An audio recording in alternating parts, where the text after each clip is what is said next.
Hello, I'm Sharon, a 26-year-old high school teacher. I've always believed in the quiet magic of everyday life, a belief that seemed to hold true until I met Alex. Our relationship blossomed rapidly, a whirlwind romance that caught me by surprise. When Alex suggested I meet his parents, I anticipated a normal family introduction. However, the reality was far from what I had expected. The day of the meeting was wrapped in an air of nervous anticipation. As a natural redhead, I've always stood out, but I never imagined it would become a point of contention. We arrived at Alex's parents' home, a quaint suburban house with a well-tended garden. Alex, sensing my anxiety, gave my hand a reassuring squeeze. "Don't worry, Sharon. It'll be fine," he said, trying to comfort me. Yet, the moment we entered, I felt like I had stepped onto unwelcoming territory. Mrs. Johnson, Alex's mother, greeted us with a polite but forced smile. Her eyes, however, narrowed slightly as she took in my appearance. "Oh, a redhead," she said, her tone laced with a hint of disdain. "You know what they say about redheads. They're always the ones to watch out for." I felt my face flush with embarrassment, the comment catching me off guard.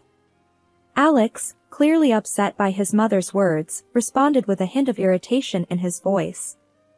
"Mom, that's an old wives' tale. Sharon is nothing like that." Mr. Johnson, who seemed younger than his years, stood by, nodding in agreement with his wife's assessment, but not contributing his own words to the conversation. Attempting to defuse the tension, I tried to turn the comment into a joke. "Well, the only thing I'm guilty of cheating on is my diet," I said, forcing a laugh.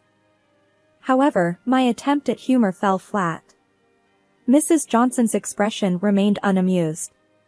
She turned to Alex, her voice firm and serious. "Alex, she's not right for you. We cannot approve of this." Alex's face grew stern, and he took a step forward, his voice laced with determination. "Mom, Dad, I love Sharon. If you can't accept her, then we'll have to do without your blessing." The rest of the visit passed in a blur of strained politeness and unspoken judgments. As we left, I couldn't shake off the feeling of being unfairly judged and labeled, all because of my hair color. After the unsettling encounter with Alex's parents, we decided to have a small, intimate wedding. It was just us and a few close friends in a little chapel downtown. The absence of Alex's family hung in the air, but we were determined to make the best of our day. On the morning of our wedding, as I was getting ready, my best friend and maid of honor, Sarah, tried to lighten the mood. "Sharon, you look stunning. Alex won't know what hit him," she said with a wink, helping me with the final touches. I smiled, grateful for her support. "Thanks, Sarah. I just wish Alex's parents could see past, well, my hair." Sarah frowned. "Forget about them, Sharon. Today's about you and Alex. It's your love that matters, not their approval." The ceremony was simple yet beautiful. As I walked down the aisle, I saw Alex waiting for me, his eyes brimming with love and emotion. In that moment, all my worries faded away. Alex whispered as I reached him, "You're the most beautiful thing I've ever seen, Sharon." During the vows, Alex held my hands tightly. "Sharon, I may not have my parents here today, but standing with you, I know I have everything I need. You're my family now," he said, his voice cracking with emotion. I replied, my own voice filled with emotion, "Alex, I promise to stand by you, through challenges and joys. Your heart is my home." After the ceremony, our little group celebrated at a local restaurant. The laughter and joy around us were a stark contrast to the rejection we'd faced. Yet, in that small, cozy setting, I felt a sense of peace and belonging. As we cut the cake, Alex said jokingly, "Well, I guess this makes us official partners in crime now, right? Partners against the world?" I laughed, feeling a surge of happiness and love. "Absolutely, partners against the world." That night, as we returned home, Alex held me close. "Sharon, I know today wasn't what we initially dreamed of. but having you by my side makes it perfect. I nestled into his embrace, feeling a sense of completeness. Our quiet wedding, though not grand, was a profound declaration of our love and commitment, a testament to our strength together, despite the odds. After the wedding, Alex and I hoped things would settle down, but the dinners at his parents' house only grew more tense. Each visit was like walking on eggshells, with his mother's thinly veiled comments and the forced politeness of his father. One evening, we were sitting around the dinner table with Mr. and Mrs. Johnson and a couple of their friends. The conversation inevitably turned to gossip, and Mrs. Johnson's friend, Mrs. Blake, started a story about a neighbor. And would you believe it? Caught red-handed, cheating with the gardener. And she was a redhead too, Mrs. Blake exclaimed, casting a sly glance my way. I felt my face heat up. Trying to remain composed, I said, "Well, hair color hardly determines someone's character." Mrs. Johnson chimed in, "Oh, but you know how it is with stereotypes. There's always some truth to them." Alex, noticing my discomfort, quickly tried to change the subject. "Mom, how about we talk about the new garden you were planning? Sharon has some great ideas for landscaping." But the damage was done. The insinuations hung in the air, making the rest of the dinner extremely uncomfortable. As we were leaving, I couldn't help but express my feelings to Alex. "I can't keep doing this. It feels like they're judging me all the time." Alex sighed, a look of frustration crossing his face. "I know, Sharon, and I'm sorry. I just don't understand why they can't give you a chance." On the drive home, we were both quiet, lost in our thoughts. The constant strain of these dinners was taking a toll on me, and I wondered how long we could endure this. The dinners at Alex's parents' house had always been a source of anxiety for me, but they became increasingly difficult when his mother started asking me uncomfortable questions. One such evening, I had reluctantly agreed to accompany Alex, hoping things might be different. But as we sat down for dinner, Mrs. Johnson's intrusive questioning began. "So, Sharon, tell me about your work. How many male teachers are there at your school?" Mrs. Johnson asked, her tone casual but her eyes sharp. I was taken aback by the directness of her question. There are a few, but I haven't really counted." "Why do you ask?" Mrs. Johnson leaned forward, her voice laced with insinuation. "Just curious. Any of them particularly handsome?" I could feel my face flush with discomfort. "I really don't think of my colleagues that way," I replied, trying to keep my voice even. Alex, noticing my discomfort, chimed in, "Mom, why does that matter? Sharon's committed to me, and that's all there is to it." Mrs. Johnson waved her hand dismissively. "I'm just making conversation, dear. No need to get defensive." The dinner continued in this vein, with Mrs. Johnson probing and me trying to deflect her questions. It was clear she was insinuating something about my fidelity, which was both insulting and baseless. On our drive home, I expressed my feelings to Alex. "I can't believe your mom. Her questions tonight were completely out of line. I felt like I was being interrogated." Alex sighed, his hand tightening on the steering wheel. "I know, Sharon, it's ridiculous. I don't understand why she's acting like this." "That's it, Alex. I don't think I can go back there. It's too much for me," I said, the decision weighing heavily on me but feeling necessary for my own peace of mind. Alex was silent for a moment before responding, "I get it, Sharon. And I'm sorry. It's not fair to you. I'll talk to them about it." From then on, I stopped attending the dinners. Alex would go alone, and each time he left, I felt a mix of relief and sadness. Relief that I didn't have to face the awkwardness, and sadness at the rift growing within his family because of me. It had been several weeks since I decided to step away from the uncomfortable dinners at Alex's parents' house. This decision, though made to preserve my sanity, led to a series of unsettling revelations that Alex brought home from his solo visits. Each account seemed more incredulous than the last, leaving us in a state of constant bewilderment and frustration. One such evening, as we curled up on our sofa, the comforting warmth of our home contrasted sharply with the cold tension Alex had carried back. He seemed particularly distressed, his normally calm demeanor replaced by a look of utter disbelief. "Sharon, I'm not sure how to even start explaining what happened tonight," Alex said, his voice heavy with unease. "What happened?" "You look really upset, Alex," I replied, my heart starting to race with worry. He took a deep breath, choosing his words carefully. "You know I've been going to these dinners alone, right? Well, tonight, Mom took it to another level. She had invited several young women over. It wasn't just a friendly gathering, Sharon.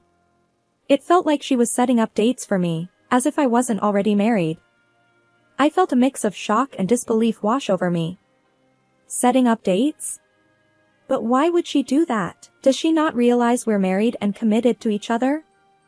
I tried to make sense of it all, Alex continued, his frustration growing. I asked her outright why she was doing this. Her response was simply that she wanted me to keep my options open. As if our marriage was just a temporary arrangement. Options open? I echoed, incredulous. That's absurd, Alex. We took vows. This isn't some casual fling that she can just dismiss. Alex nodded, his hands clenched in frustration. Exactly. I told her that I'm committed to you, that you're my wife and I love you. But she just seemed to brush it off, as if our marriage was some sort of juvenile phase. The conversation left us both reeling. The next morning, as I recounted the incident to my friend Sarah over a cup of coffee, her reaction mirrored my own. "That's outrageous, Sharon. How can his mother blatantly disrespect your marriage like that? It's almost like she's trying to sabotage it," Sarah exclaimed, her eyes wide with shock. "I don't know, but I can't keep dealing with this. It's like she's living in denial," I replied, feeling drained just thinking about it. Alex and I agreed that we needed to create some distance from his parents. This decision, though difficult, was necessary to protect our marriage from the constant undermining and disrespect. However, the following weeks, though void of direct confrontation, carried an undercurrent of unease and tension. As the days passed, I found myself constantly reflecting on Mrs. Johnson's actions. Her blatant attempts to set Alex up with other women, right under our noses, were a direct attack on our relationship. I wondered what we had done to deserve this treatment. Why was she so intent on destroying our happiness? Alex, too, was deeply troubled. "I just don't understand her, Sharon. Why can't she see how happy we are together? Why can't she accept our marriage?" The distance we created from Alex's parents brought a temporary peace, but that calm was shattered one ordinary school day. I was in the teacher's lounge when Mr. Davis, the school principal, approached me with a concerned expression. "Sharon, can I have a word with you in my office?" he asked in a tone that immediately set me on edge. "Of course, Mr. Davis," I replied, my mind racing with possibilities. In his office, Mr. Davis closed the door and gestured for me to sit. "Sharon, I had a rather unusual visitor today," he began, his brows furrowed in disapproval. My heart sank. "Who was it?" "Your mother-in-law, Mrs. Johnson," he said. "She was asking some very personal questions about you, your behavior at school, and your interactions with male colleagues." I was stunned into silence. The idea that Mrs. Johnson would go to such lengths was beyond belief. "What did you tell her?" I managed to ask, my voice barely above a whisper. "I told her that your personal life is none of our business as long as it doesn't affect your professional conduct, which, by the way, has always been exemplary," Mr. Davis replied firmly. "But Sharon, I must say, this is highly inappropriate and concerning." Gathering my thoughts, I replied, "I'm so sorry, Mr. Davis. I had no idea she would do something like this. I assure you, there's nothing untoward in my conduct at school." "I know that, Sharon. I just thought you should be aware," he said, offering a sympathetic look. As I left his office, a mixture of embarrassment and anger washed over me. The fact that Mrs. Johnson had the audacity to come to my workplace and question my integrity was outrageous. That evening, I recounted the incident to Alex, who listened in shocked silence. "I can't believe she did that. Going to your school? Questioning your professionalism? This is going too far, Sharon," he said, his voice laced with anger. "I don't know what she's trying to achieve," I said, feeling a mix of frustration and helplessness. "But this is a violation of my privacy and my professional life." Alex reached for my hand, his grip firm. "We need to confront her, Sharon. This can't go on. She's crossing every line imaginable." The next day, I called Mrs. Johnson, my hands trembling with a mix of nervousness and anger. The phone rang, and when she answered, I took a deep breath. "Mrs. Johnson, I need to talk to you about your visit to my school," I said, trying to keep my voice steady. "Oh, Sharon, I was just looking out for my son's best interests," she replied, her tone dismissive. "Looking out for Alex by questioning my character at my workplace? That's completely unacceptable, Mrs. Johnson," I retorted, my frustration boiling over. "Well, I just needed to make sure that everything was appropriate," she said, her voice cold. "Your actions were inappropriate, and I won't tolerate this kind of invasion into my personal and professional life," I said firmly, drawing a line. Months had passed since the school incident with Mrs. Johnson, and Alex and I had begun to find some semblance of normalcy in our lives again. That fragile peace was shattered one evening when Mrs. Johnson unexpectedly appeared at our doorstep, her face twisted into a triumphant smirk. "I knew it. I have proof, Sharon," she exclaimed as soon as I opened the door, not even waiting for an invitation to enter. Alex, hearing the commotion, came to the living room. "Mom, what are you talking about? What proof?" Mrs. Johnson, brandishing a laptop like a weapon, declared, "I hired a private detective. I have photos and videos of Sharon. She's been unfaithful, Alex." I felt my heart drop, confusion and disbelief swirling within me. "That's ridiculous. I've never been unfaithful," I protested, my voice firm despite the shock. Ignoring my protest, Mrs. Johnson opened her laptop, revealing a series of photos of me sitting in a cafe with a man sporting bright red hair. "Look at these, Alex. See for yourself." Alex and I leaned in to look at the photos. After a moment, we couldn't help but burst into laughter, much to Mrs. Johnson's confusion. "That's my brother, Mrs. Johnson," I explained between laughs. "He's visiting from out of town." Mrs. Johnson's triumphant expression faltered. "Your brother?" "Yes, my brother," I repeated, still chuckling. "We both have the same bright red hair, remember?" Alex, now frowning, asked to see the videos. As we watched a clip of me and my brother chatting in the cafe, Alex's attention was drawn to something in the background. "Wait, rewind that part," he said, pointing at the screen. We all watched as, in the background of the video, an older man and a younger woman were sitting at a nearby table, engaged in a rather intimate moment. The realization hit us all at once. "That's Dad?" Alex muttered in disbelief. Mrs. Johnson's face went pale as she recognized her husband in the video, kissing a woman who was definitely not her. The room fell into a stunned silence. The evidence Mrs. Johnson had brought to condemn me had inadvertently exposed her own husband's infidelity. "Mom, is that Dad?" Alex asked again, his voice barely above a whisper. Mrs. Johnson just sat there, speechless, the laptop now forgotten on her lap. That evening, which began with accusations and supposed revelations, ended with a shocking twist that none of us could have predicted. Mrs. Johnson, in her quest to prove my unfaithfulness, had inadvertently uncovered a bitter truth about her own marriage. The night Mrs. Johnson left our house was one we wouldn't forget anytime soon. The living room, where just moments ago she had revealed the photos and videos, felt unnaturally quiet. Alex and I sat there, trying to digest the whirlwind of events. "Can you believe it? My dad and Mom's plan backfiring like this?" Alex finally broke the silence, a mix of disbelief and sadness in his voice. It's surreal, I replied, still feeling a bit numb. She was so intent on proving me wrong, she didn't see the bigger picture. Alex sighed heavily, looking out the window. I feel like I don't even know my parents anymore. This whole thing, it's just a mess. I nodded in agreement, feeling a pang of empathy for him. I'm sorry, Alex. This must be really hard for you. He turned to face me, his expression softening. You know, in a weird way, I'm grateful for your strength through all this. You could have easily walked away from the drama. I reached out, taking his hand in mine. I wouldn't do that. We're in this together, remember? Over the next few days, Alex's phone was bombarded with calls and messages from his mother.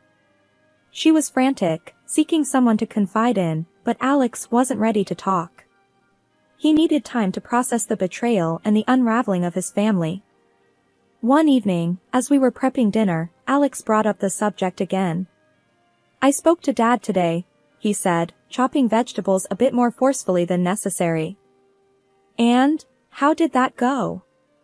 I asked, curious yet apprehensive. He admitted everything.